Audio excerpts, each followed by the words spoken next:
Oke, halo semuanya. Assalamualaikum warahmatullahi wabarakatuh. Kenalin, aku Rizky Alamsyah dari S1 Ekonomi Syariah Universitas Pembangunan Nasional Veteran Jakarta angkatan 2021. Dan ini NIM aku 21101116070.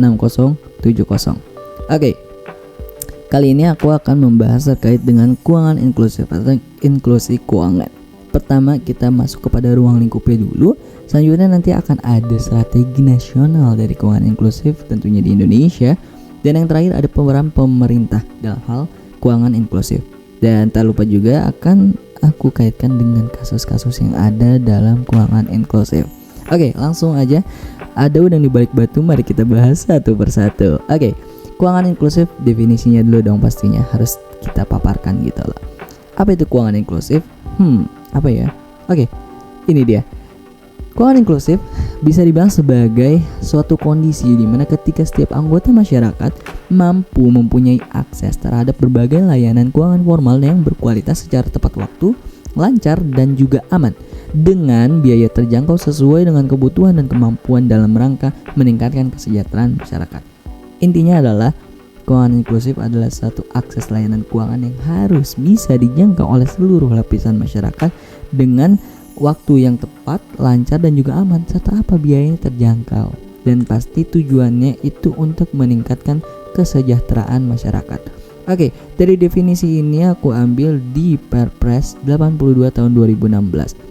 Oke, selanjutnya kalau kita udah berbicara tentang definisi, maka kita harus masuk kepada apa itu visi dan misinya dari keuangan inklusif. Pertama kita bahas terkait dengan visi. Visinya itu adalah meningkatkan akses masyarakat terhadap layanan keuangan formal melalui peningkatan pemahaman tentang sistem, produk, dan jasa keuangan. Serta apalagi ketersediaan daripada layanan keuangan itu sendiri yang formal, yang artinya berkualitas secara tepat waktu, lancar dan juga aman dengan biaya terjangkau sesuai dengan kebutuhan dan kemampuan dalam rangka meningkatkan kesejahteraan masyarakat. Itu visinya dan ini misinya. Misinya ada berapa? Ada 5. Yang pertama adalah meningkatkan kesempatan dan kemampuan masyarakat dalam mengakses dan memanfaatkan layanan keuangan. Yang kedua, menyediakan produk dan jasa keuangan yang dapat memenuhi kebutuhan masyarakat. Yang ketiga, meningkatkan pengetahuan dan rasa aman masyarakat terhadap penggunaan layanan keuangan. Yang keempat, memperkuat sinergi antar pemangku kepentingan. Dan yang kelima atau yang terakhir, mendorong pengembangan keuangan inklusif untuk mendukung pencapaian Sustainable Development Goals atau SDGs Indonesia. Oke, selanjutnya ada pendekatan dan juga prinsip nih. Artinya apa? Ini ada beberapa pendekatan dan juga beberapa prinsip dari keuangan inklusif. Pertama kita bahas terkait dengan pendekatannya gitu loh. Apa sih PDKT? Iya, bahasa sekarang mungkin PDKT ya. Dalam bahasa Indonesia yang lengkapnya itulah pendekatan keuangan inklusif. Oke, yang pertama adalah kombinasi dari 4 konsep utama yang saling menguatkan, yaitu apa konsepnya? 4. Pertama, mendorong pertumbuhan ekonomi. Kedua, menciptakan stabilitas sistem keuangan. Ketiga, mendukung program penanggulangan kemiskinan. Dan yang terakhir adalah mengurangi kesenjangan antar individu dan antar daerah. Oke, yang kedua adalah identifikasi penyelesaian permasalahan yang menghambat perluasan akses kepada semua lapisan masyarakat terhadap layanan keuangan dan juga peluang kegiatan ekonomi produktif dengan mempertimbangkan best practice and lesson learned dari domestik dan juga internasional pastinya. Yang ketiga atau yang terakhir, upaya yang selaras dan terkoordinasi dengan melibatkan seluruh pemangku kepentingan. Antara lain siapa? Sektor publik, swasta dan juga masyarakat. Jadi semua komponen harus terlibat. Oke, tadi adalah pendekatannya, PDKT-nya dari keuangan inklusif. Yang selanjutnya ini adalah prinsip daripada keuangan inklusif. Prinsipnya ini ada beberapa. Pertama ada kepemimpinan atau leadership. Ini adalah untuk menumbuhkan komitmen pemerintah dan otoritas keuangan terhadap peningkatan dari keuangan inklusif tersendiri. Kedua ada keragaman, ini untuk mendorong ketersediaan berbagai layanan keuangan oleh penyedia layanan keuangan yang beragam. Ketiga ada inovasi, ini untuk mendorong inovasinya teknologi dan kelembagaan lainnya sebagai sarana untuk memperluas akses dan sistem keuangan itu dalam penggunaannya. Keempat ada perlindungan protection. Ini untuk mendorong pendekatan yang komprehensif bagi perlindungan konsumen yang melibatkan peran seluruh pemangku kepentingan yang ada pada sektor publik, swasta dan juga pasti masyarakat dong. Oke, yang kelima ada pemberdayaan. Ini untuk mengembangkan literasi keuangan dan kemampuan keuangan masyarakat. Selanjutnya ada kerjasama atau corporation untuk memperkuat koordinasi dan juga mendorong kemitraan antar seluruh pemangku kepentingan pada sektor publik, swasta dan juga pastinya masyarakat. Selanjutnya ada pengetahuan atau knowledge. Ini untuk menggunakan data dan informasi dalam penyusunan dan pengembangan kebijakan serta pengukuran keberhasilan yang dilaksanakan oleh regulator dan juga penyedia layanan keuangan. Selanjutnya adalah proporsionalitas. Ini untuk membentuk kerangka kebijakan dan peraturan yang secara proporsional mempertimbangkan aspek rasio resiko untuk pemanfaatannya dari inovasi produk dan juga jasa keuangan. Dan yang terakhir ada kerangka kerja atau framework, mempertimbangkan kerangka kerja peraturannya. Jadi dipertimbangkan kerangka kerjanya untuk apa? Mencerminkan standar nasional, kondisi nasional dan juga dukungan bagi sistem keuangan yang kompetitif. Oke, tadi kita udah membahas atau bukan sedikit lagi sih, udah lumayan banyak ya yang kita cantumkan terkait dengan definisi, visi, misi, ruang lingkup, pendekatannya tadi ada prinsipnya. Nah, ada namanya dimensinya. Nah, ini ada dimensi dari keuangan inklusif. Apa aja? Ada tiga dimensi. Yang pertama adalah akses, yang kedua adalah penggunaan, dan yang terakhir itu adalah kualitas. Nah, ini dimensi-dimensi dari keuangan inklusif. Pertama adalah akses. Akses ini artinya adalah semua orang mampu mengakses layanan keuangan. Kemampuan untuk menggunakan layanan keuangan formal dalam hari ini terjangkau secara fisik dan biaya. Artinya apa? Ketika orang dimanapun berada di Indonesia pastinya ya, mau di daerah mau dimanapun itu, ketika dia ingin mengakses layanan keuangan ada aksesnya gitu loh. Artinya nggak misal di kota ada bank yang ABCD, tapi di desa tuh di kota di daerah-daerah terpencil nggak ada bank, mungkin ada satu dan satunya itu jauh, mungkin tidak terjangkau, aksesnya susah gitu. Nah ini harusnya menjadi satu dimensi yang sangat penting adalah akses. Karena ketika aksesnya udah bisa terpenuhi, maka yang kedua masuk kepada penggunaannya. Penggunaannya harusnya lancar dong. Penggunaannya ini penggunaan layanan keuangan dan produk keuangan yang aktual gitu loh. Jadi ketika udah ada aksesnya, penggunaannya lancar. Jadi ya udah gitu loh, orang bisa ngakses, orang bisa menggunakan. Nah, baru selanjutnya apa? Kalau udah ngakses, udah ngegunain, baru yang ketiga itu adalah apa?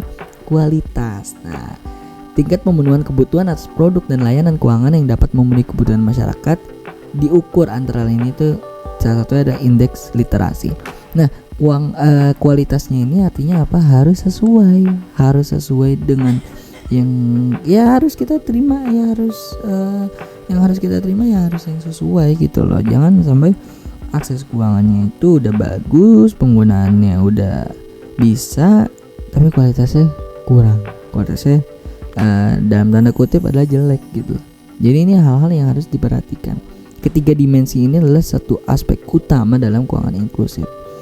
Akses, penggunaan dan juga kualitas. Ketika tiga-tiganya ini udah bagus, udah lancar, mungkin ya baru bisa mencapai suatu keuangan inklusif yang maksimal, yang berkembang dengan baik gitu. Oke. Selanjutnya ini kita bakal bahas terkait dengan strategi nasional dari keuangan inklusif. Nah, untuk meningkatkan kemampuan ekonomi masyarakat untuk membuka jalan nih, yang mana ini menjadi sebuah solusi dari kemiskinan, kesenjangan ekonomi, itu untuk menumbuhkan ekonomi, menciptakan stabilitas sistem keuangan gitu loh, dan jangan sampai ada kesenjangan lah gitu. Akhirnya ada pemerintah melakukan strategi nasional dalam keuangan inklusif. Nah, tapi sebelum itu kita lihat dulu nih, sebenarnya dalam akses layanan keuangan itu ada dua gitu loh yang penting. Pertama adalah dari permintaan dan juga penawarannya. Nah, ini dia nih yang menarik nih, supply and demand-nya. Pertama dari sisi permintaannya dulu. Dalam hal ini, pemerintah ini berupaya untuk meningkatkan kemampuan ekonomi dan keuangan serta kesadaran masyarakat akan pentingnya sistem keuangan. Artinya apa di sini adalah permintaannya harus sesuai dengan literasi keuangan, karena banyak orang yang masih belum paham literasi keuangan gitu loh. Banyak lah, mungkin di daerah-daerah kota gitu loh. Kita pun juga di sini masih tahap belajar gitu loh. Artinya belum memahami sepenuhnya literasi keuangan, hanya tahu beberapa aja. Tapi ya ini harus ada gitu. Literasi keuangan itu harus persentasenya harus besar, karena ketika udah paham maka gampang gitu, bisa untuk memahaminya, itu menjalankannya, menggunakannya itu dengan baik. Dan kedua, ini dari sisi penawaran ya. Pemerintah meningkatkan ketersediaan layanan keuangan yang dapat diakses oleh seluruh lapisan masyarakat. Jadi ketika permintaan atau nantinya adalah masyarakat udah paham gitu terkait dengan literasi keuangan dan lain sebagainya, maka pemerintah akan memberikan akses untuk masyarakat dimanapun dia berada di Indonesia, itu akan diberikan akses yang mana semua yang udah paham, semua udah mengerti gitu, jadi bisa menggunakan lah gitu. Akhirnya ada aksesnya. Itu strategi nasionalnya. Kemudian di sini dari Perpres 82 tahun 2016 ada yang namanya pilar dan juga fondasi daripada Strategi Nasional Keuangan Inklusif atau SNKI. Nah, ini dia kita bahas satu persatu ya. Ada 5 pilar dan 3 fondasi. Apa aja? Pilar pertama adalah edukasi keuangan. Ini bertujuan untuk meningkatkan pengetahuan dan kesadaran masyarakat terkait dengan lembaga keuangan formal, produk jasa keuangan, fitur, manfaat, risiko, biaya, hak dan kewajiban yang termasuk di dalamnya ya. Ini serta untuk meningkatkan ya daripada keterampilan masyarakat dalam hal apa, perencanaan dan juga pengelolaan keuangan gitu loh pastinya. Yang kedua adalah pilar hak properti masyarakat. Ini bertujuan untuk meningkatkan akses kredit masyarakat kepada lembaga keuangan formal. Ketiga adalah pilar fasilitas intermediasi dan juga saluran distribusi keuangan. Ini bertujuan untuk memperluas jangkauan layanan keuangan untuk memenuhi kebutuhan dari berbagai kelompok masyarakat. Pilar yang keempat adalah layanan keuangan pada sektor pemerintah. Ini bertujuan untuk meningkatkan tata kelola dan transparansi pelayanan publik dalam penyaluran dana pemerintah secara non tunai. Dan yang terakhir atau yang kelima adalah pilar pelindungan konsumen. Ini adalah untuk meningkatkan rasa aman dan juga interaksi daripada masyarakat dengan lembaga keuangan ini, transparansi, adil dan rahasia serta keamanan data dan informasi konsumennya itu terjaga gitu loh. Terus ada penanganan pengaduan, penyelesaian sengketa konsumen itu bisa cepat dan biayanya harus terjangkau. Itulah tadi 5 pilar dari Strategi Nasional Keuangan Inklusif. Nah, ini di 3 fondasinya. Yang pertama adalah kebijakan dan regulasi yang kondusif. Pelaksanaan program pemerintah dalam hal keuangan inklusif ini membutuhkan dukungan kebijakan dan juga regulasi dari pemerintah setempat dan otoritas atau regulator setempat. Yang kedua adalah infrastruktur dan teknologi informasi keuangan yang mendukung. Artinya apa? Infrastruktur dan teknologi informasi harus mendukung gitu loh. Karena ketika ini menjadi strategi nasional tapi tidak ada yang mendukung untuk infrastruktur dan teknologinya, ya gimana, nggak bisa gitu pastinya kan.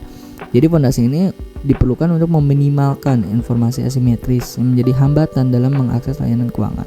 Yang ketiga adalah organisasi dan mekanisme implementasi yang aktif. Dalam hal ini keberagaman pelaku konsumen dari keuangan inklusif ini perlu gitu adanya organisasi dan mekanisme yang mampu mendorong pelaksanaan berbagai kegiatan secara bersama-sama dan juga pastinya terpadu. Nah, itu tadi adalah kelima pilar dan juga 3 fondasi dari Strategi Nasional Keuangan Inklusif. Nah, selanjutnya kita akan masuk kepada program peran pemerintah. Nah, ini menarik nih. Artinya apa ketika didefinisikan sebuah keuangan inklusif dan sudah ada strategi nasionalnya, sebenarnya apakah pemerintah ini sudah menerapkan hal-hal tersebut gitu lah kan? Apakah pemerintah sudah berperan dalam hal ini? Nah, ini dia, ternyata ada gitu. Ada salah satu bantuan sosial non tunai yang diberikan oleh pemerintah. Ini aku dapatkan dari salah satu artikel, mungkin nanti aku bisa tampilkan di sini ya artikelnya, gambarnya. Ada 3 program. Yang pertama adalah program simpanan keluarga sejahtera atau PSKS.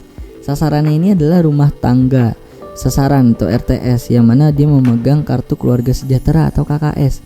Yang ini merupakan kartu pengganti dari perlindungan sosial. Jadi KKS ini menjadi pengganti daripada KPS. Nah, jadi 20% rumah tangga dengan status sosial yang dalam tanda kutip ekonominya rendah ini akan mendapatkan bantuan gitu. Dan bantuan ini juga lumayan lah, bisa teman-teman mungkin lihat nanti di gambar ya bantuannya. Jadi yang terkait ini ya Kemensos, Bank Mandiri ya, Telkomsel, Indosat dan juga XL yang menanggulangi hal tersebut. Kedua adalah program Indonesia Pintar atau KIP. Jadi ini untuk anak-anak usia sekolah 6 sampai 21 tahun ya, dari pemegang KPS, peserta PKH.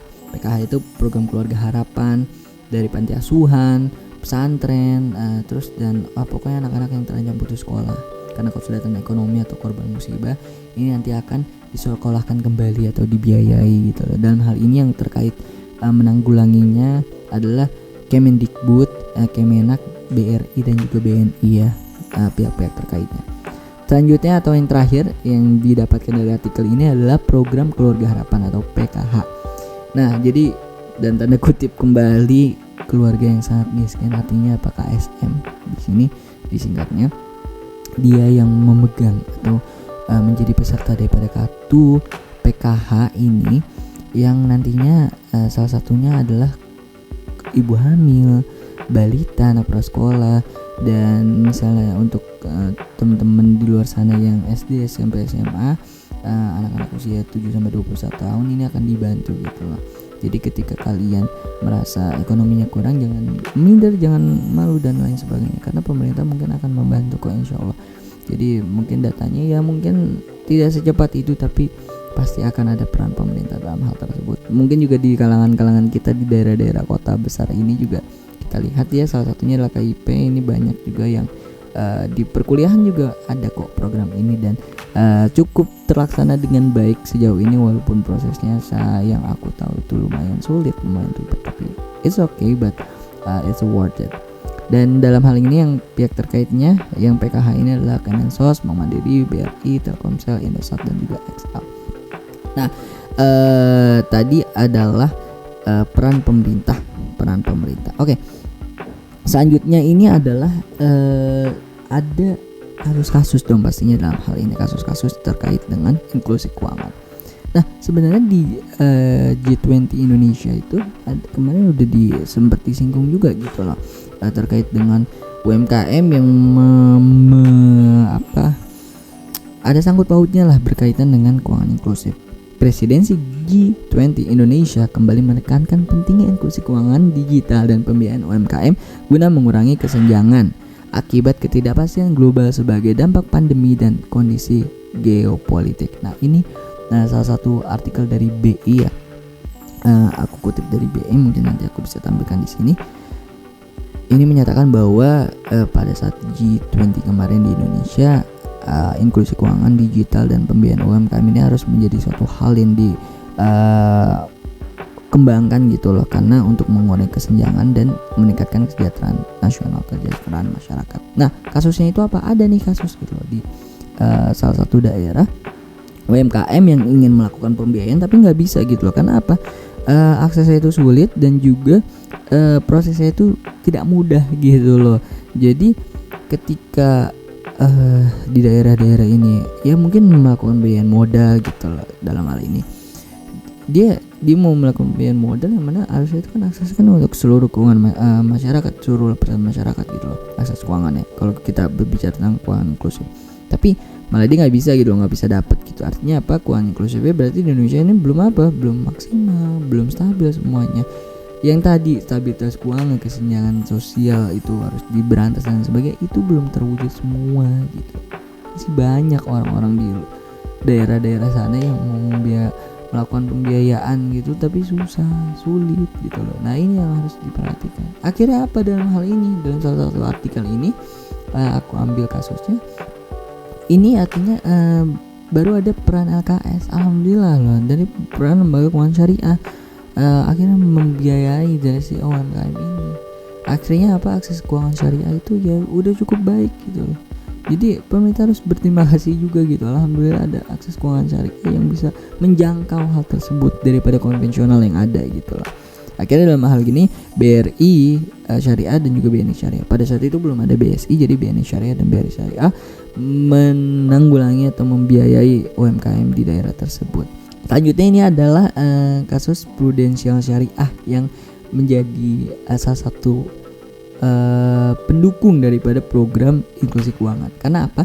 Dalam hal ini mungkin banyak orang yang belum mengenal asuransi dan juga tidak memakai asuransi. Mungkin termasuk di dalamnya itu adalah aku sendiri ya. Dan mungkin dari program pemerintah itu ada yang sejenis dan mungkin serupa tapi tak sama, itu adalah BPJS gitu. Tapi kan asasnya berbeda gitu. Ketika kita ngomong BPJS dan juga asuransi, kita datang ke rumah sakit, maka pelayanan itu berbeda. Pelayanan sangat berbeda. Ketika kita menggunakan BPJS, antriannya panjang dan juga lama banget, dan juga kontrolisasi daripada ke dokternya itu juga, ya mungkin teman-teman juga ada yang berpengalaman, itu sangat minim sekali dan sangat dikucilkan dalam arti tanda kutipnya. Tapi ketika kita menggunakan asuransi atau pembiayaan yang tunai langsung aja gitu, cash gitu, aksesnya mudah dan juga cepat. Apa yang kita dapatkan itu maksimal. Tapi ketika kita BPJS itu kurang maksimal. Artinya apa di sini kan? Tapi kan kalau misalnya kita ngomongin asuransi, itu kan pasti mahal dan lain sebagainya. Mungkin ada hanya orang-orang kantoran dan juga dari perusahaan-perusahaan besar yang memberikan asuransi untuk karyawan dan lain sebagainya. Nah, akhirnya di sini Prudential Syariah mendukung program keuangan inklusif dengan apa? Menampilkan produk-produk yang lebih terjangkau gitu. Bahkan ada yang dari mulai 10.000 gitu loh. Mungkin 10.000 ini ya cuman informasi aja, atau mungkin akses kesehatan yang kita nanya nanti bisa dijawab dan bisa dikasih referensi obat dan sebagainya gitu loh. Tapi ini adalah satu hal yang bagus dan ini bisa mendorong keuangan inklusif. Artinya lapisan layanan keuangan, salah satunya ini asuransi syariah, Prudential Syariah, ini bisa gitu loh mengakses berbagai masyarakat, kalangan masyarakat. Dia menggunakan aplikasi DIN dari Prudential Syariah. Nah itu dia kasus yang bisa aku bahas di sini, ada dari UMKM dan juga ada dari asuransi syariah. Mungkin ini udah terlalu panjang ya, maaf banget, jadi melebihi durasi yang ditentukan dari Bapak Anwar. Maaf sekali, ini terlalu panjang lebar sepertinya aku ngomong di sini. Jadi mungkin sedikit rangkumannya aja. Jadi definisi dari keuangan inklusif itu artinya adalah keuangan yang mampu mengakses seluruh lapisan masyarakat. Dalam ini layanan keuangan yang dapat diakses seluruh lapisan masyarakat dengan tujuan adalah meningkatkan kesejahteraan masyarakat. Tentunya dalam aksesnya ini harus tepat waktu, tepat sasaran, dan juga sesuai dengan kemampuan dan biayanya harus terjangkau. Ketika kita berbicara tentang strategi nasional, ada 5 pilar dan 3 fondasi yang udah dijelaskan tadi, dan peran pemerintah ini ternyata juga udah ada aksi nyatanya. Dan namun sekali lagi masih banyak hal-hal yang belum maksimal. Salah satunya adalah tadi dalam kasus UMKM, asuransi dan lain sebagainya. Nah, namun kendati demikian ya, dalam G20 tadi yang sudah aku bahas dan singgung sedikit, artinya apa, Indonesia akan lebih aware lagi, memfokuskan lagi untuk keuangan inklusif ini. Ya kita berdoa sama-sama semuanya, berharap agar bisalah tercapai semua strategi nasional dari keuangan inklusif itu sendiri. Oke, itulah aja mungkin penjelasan dari aku yang sangat panjang, kurang lebih 23 menitan ini. Kurang lebihnya mohon dimaafkan. Terima kasih telah menonton. Wassalamualaikum warahmatullahi wabarakatuh. Bye bye, stay safe, stay healthy and be happy.